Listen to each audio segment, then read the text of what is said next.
do 85%. You can do 85% if you do like a flat number.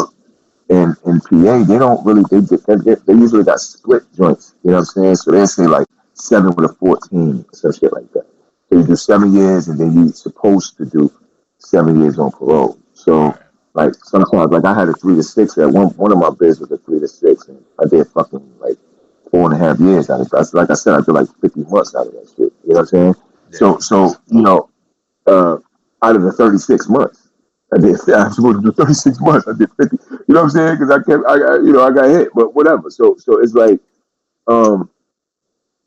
but I came home on parole, whatever, and caught another case while I was on parole. So I caught a new case, and I violated that. So I had to roll over when I got locked up again.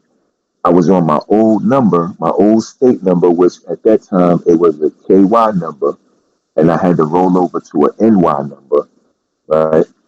And so after maxing out the KY number, you know what I mean? But I'm gonna go back. I gotta stop you real quick though, because yeah. I'm gonna go back to the original question. What is your mindset knowing that you could get booked, knowing what you're facing? You already know what you're facing because this is not your first rodeo. What is your mind state, and what made you keep repeating the same process? And I only got one more question after this one, and then we gonna move on. I'm gonna tell you the biggest one is insanity. Thinking that I could do the same, thinking that I could do the same thing and get different results, man. That's in to keep it nice, and you know, it was the it was definitely. Like I didn't fall victim to nothing, man. Like, and honestly, I'm gonna tell you, it's from me not doing what I said I was gonna do, bro. So whenever you say you're gonna do something, you know, you got to do it. I don't look at it like committing a crime or none of that shit, man. I look at it like, you know, if you don't have a plan, then you probably ain't gonna go far. I don't give a fuck if you commit crimes or not. You could be a motherfucker that don't commit no crimes, bro. And if you don't have a plan, if you don't have a goal, then if you don't have a plan to get to the goal, then if you don't have a projection to see how long it's going to take you to tack on certain small goals till you get to the high goal. So and I'm gonna give you a simple example. You know what I'm saying? I'm in Pennsylvania right now. I just came from the city, you know. Right? Whatever. Let's just say if I go, if the goal is to get to if the goal is to get to Brownsville from right here, right? You know, my plan, the goal is to get to Brownsville. My plan is to take 95, 22, whatever this is, to such and such, 222 to 95, whatever. Get to 95, right? Take 95 and get to the fucking to 287 or some shit to get to the goddamn 95. How long as you get on 95, you're straight. Take 95 to get to the beach, to get to the Belt Parkway. You know what I'm saying? So look, that's my plan, right? That's my plan. Now, in the midst of but my projection, I'm projecting to be there in about 2.5 hours, 3 hours tops. That's my projection, right? Now let's just say I'm en route, and it's a big ass accident. You know what I'm saying? 5 hours later. My goal is still the same. My goal is getting to Brooklyn, Brownsville, Brooklyn, right from here. So, but my plans change. Right. My plans change. So my plan might be like, oh shit, now I got to reroute, or I could sit and wait in traffic, or I could reroute. You can reroute. So now back to what you're saying is me basically not doing what I said I was going to do. So each time I came home off of a bed, I noticed this, right? I gave myself a projection.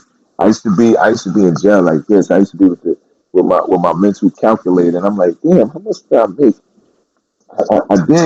I was only home for fucking 15 months before I got booked again. And I said, and then I calculate everything that I made, you know, from the whatever, you know, running around. And I said, damn, I made a substantial amount that I didn't see. I said, so All right, so the next time I get the fuck out, right? I'm doing that. I'm giving myself now in now. I know it's the statistics. This is why I say the system. So the system, and the data is so real. The statistics show that, and I learned this first when I got hit at the board, like one of my first times. You know what I'm saying? She was saying like, you're gonna come back. You know what I'm saying? I'm over there like, bitch, you bugging. Like I don't know what the fuck you talk about. But I'm in a rush to leave too. Like, you know what I'm saying? And she told me the statistics show that 75 to 80% of people who leave jail, prison, come back within the first 3 years.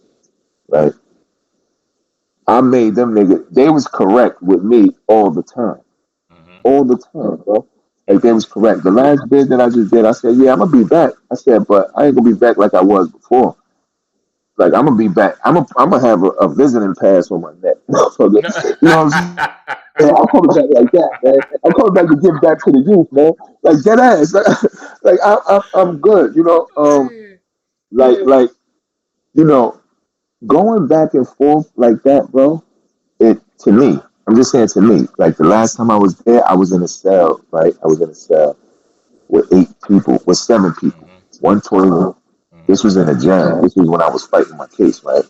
And then I just let go because I'm like, oh shit, let me take this program and shit. Let me get the fuck up out of this. I'm just gonna submit. You know what I mean? So I was in a cell. I was 43, 42, some shit. And the youngest person in the cell was 18. The oldest person in the cell besides me was 24. Mm. So it was between 18 and 24, between 8 people in the cell, bro. And you say you was It was eight of 33? us. No, I was 43. 40, no, 43? 43. Yeah, 40, 40. Yeah, 43, 42, 42, 43, whatever. Just turned Mm-hmm. 43, whatever. So I'm in there, and the youngsters used to be like, I used to let them rock out. Like, they was all the tough youngsters in there anyway. Like, they wasn't tough to me. I didn't think, like, these niggas is smoking K2, whatever. And I'm not knocking them niggas. That's the generational shit. That's the Mm-hmm. change.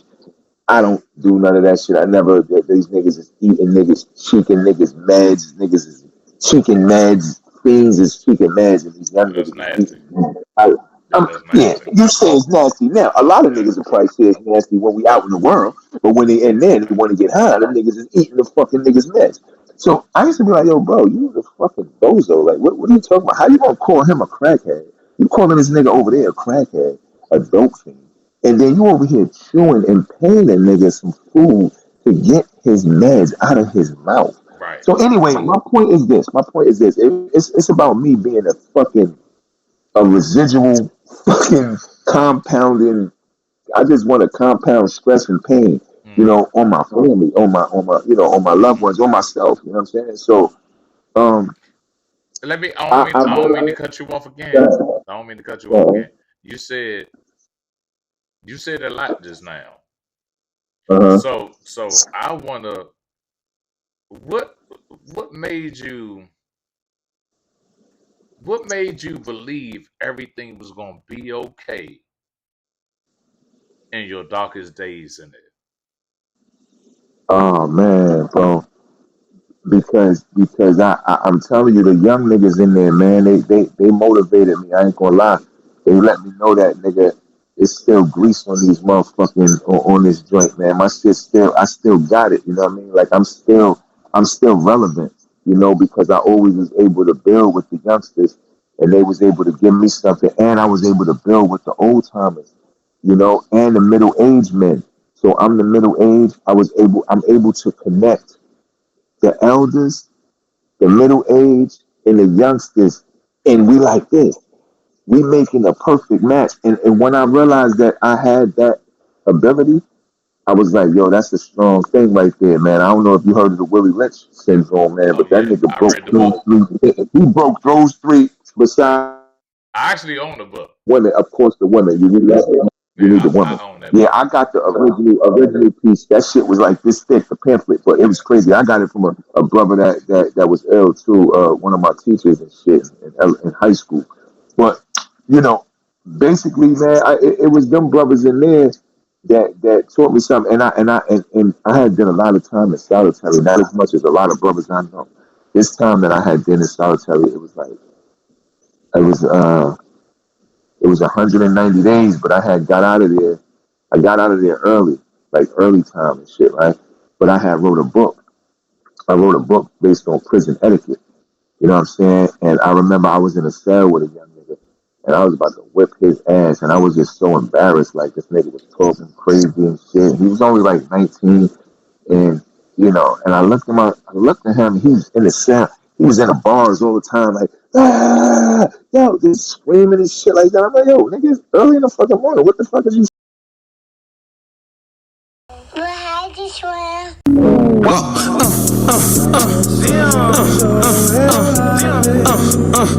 You know me.